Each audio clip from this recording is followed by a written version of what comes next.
আল্লাহ পাক রাব্বুল আলামিন ছিলেন একটি গুপ্ত ভাণ্ডার। আল্লাহ ছিলেন একা। তখন আল্লাহ পাক রাব্বুল আলামিন ভাবলেন যে আমার কিছু করতে হবে। একা একা তো আর আল্লাহ পাক রাব্বুল আলামিনের ভালো লাগে না। তাই আল্লাহ পাক রাব্বুল আলামিন তার বন্ধু নবীকে সর্বপ্রথম সৃষ্টি করলেন। তার বন্ধু নবীকে সর্বপ্রথম সৃষ্টি করার পরে এক বন্ধু এক বন্ধুর দিকে প্রেমের নজরে তাকিয়ে থাকলেন।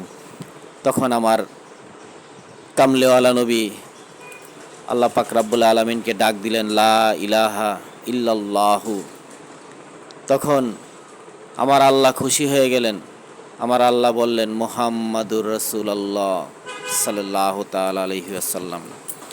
আল্লাহ যখন ছিলেন একা, নাহি ছিল কোনো সকা, তখন আল্লাহ অপ্রকাশে হইতে চায়।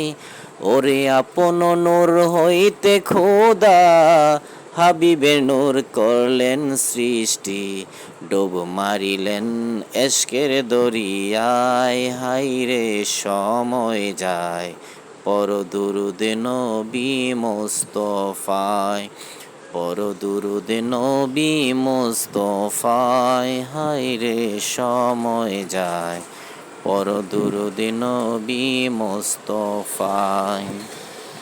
মুহাম্মাদি নূর হইতে একে আল্লাহ পাক জাতে সৃষ্টি করলেন তামাম দুনিয়ায়। ওরে নবী যদি না হইত, কিছুই সৃষ্টি না করিত, অন্ধকারে থাকিত দরায়। হায়রে সময় যায়, পর দুরুদ নবী মুস্তফায়।